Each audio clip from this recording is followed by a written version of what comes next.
मुंबई में मुख्यमंत्री देवेंद्र फडणवीस ने सिंदूर ब्रिज का उद्घाटन किया, जो पुराने और जर्जर कनार्क ब्रिज की जगह बना है। उन्होंने कहा कि ब्रिटिश गवर्नर कनार्क ने भारतीयों पर अत्याचार किए थे, इसलिए ब्रिज का नाम बदलकर सिंदूर रखा गया, जो ऑपरेशन सिंदूर की याद दिलाता है। फडणवीस ने बीएमसी को रिकॉर्ड समय में पुल निर्माण के लिए धन्यवाद दिया। भाजपा प्रवक्ता डॉक्टर सुधांशु त्रिवेदी ने कहा कि प्रधानमंत्री की सुदीर्घ विदेश यात्रा में भारत ने आतंकवाद के मुद्दे पर वैश्विक स्वीकार्यता हासिल की।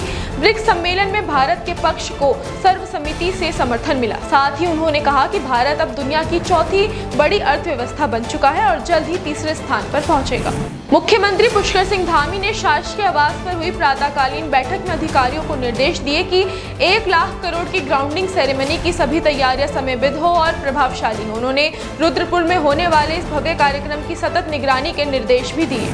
पटना में आरजेडी नेता तेजस्वी यादव ने मतदाता सूची संशोधन को लेकर चुनाव आयोग पर निशाना साधा। उन्होंने कहा कि सुप्रीम कोर्ट का जो फैसला होगा वो देखा जाएगा, लेकिन आयोग आधार और राशन कार्ड को नामंजूर क्यों कर रहा है, इसका कोई स्पष्टीकरण नहीं दे रहा। तेजस्वी ने आरोप लगाया कि चुनाव आयोग बीजेपी के पार्टी सेल की तरह काम कर रहा है।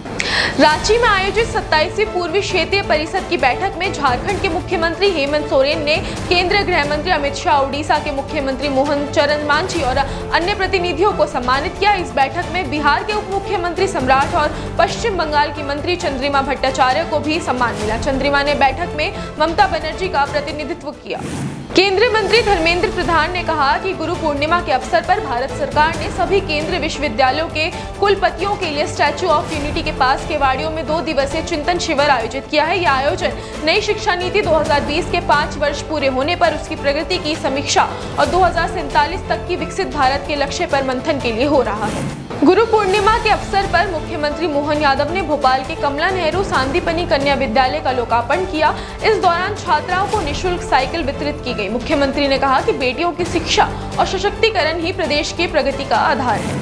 हिमाचल प्रदेश के मुख्यमंत्री सुखविंदर सिंह सुक्खू ने थुनांग के रीला गांव पहुंचकर आपदा पीड़ित परिवारों से मुलाकात की और उनका हाल जाना। उन्होंने कहा कि जिनके आशियाने मलबे में बदल गए, उनके दर्द से मेरा मन भी भारी है। उन्होंने भरोसा दिलाया कि सरकार हर हाल में उनके साथ खड़ी है और सभी मिलकर फिर से जीवन को पटरी पर लाएंगे।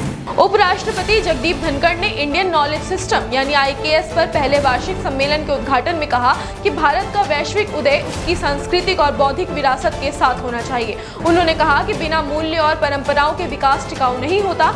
देश की असली ताकत उसकी मौलिक सोच और सॉफ्ट पावर में है, जो विश्व में स्थायी प्रभाव छोड़ती है। केंद्रीय मंत्री शिवराज सिंह चौहान ने ट्वीट कर बताया कि कपास किसानों की समृद्धि को लेकर कल एक कोयम्बटूर में राष्ट्रीय बैठक होगी, जिसमें कृषि क्षेत्र से जुड़े सभी पक्ष भाग लेंगे। उन्होंने किसानों से सुझाव साझा करने की अपील की ताकि ये चर्चा और उपयोगी बन सके। केंद्रीय मंत्री ज्योतिरादित्य सिंधिया ने बेंगलुरु में VTU VRIF telecom centre of excellence का उद्घाटन किया। ये केंद्र 5G, 6G, AI, ML, AR, VR, quantum technology और हेल्थ केयर में इनोवेशन का नया हब बनेगा। उन्होंने कहा कि युवा प्रतिभाओं का जोश भारत के टेक्नोलॉजी से जुड़े भविष्य को नई दिशा देगा।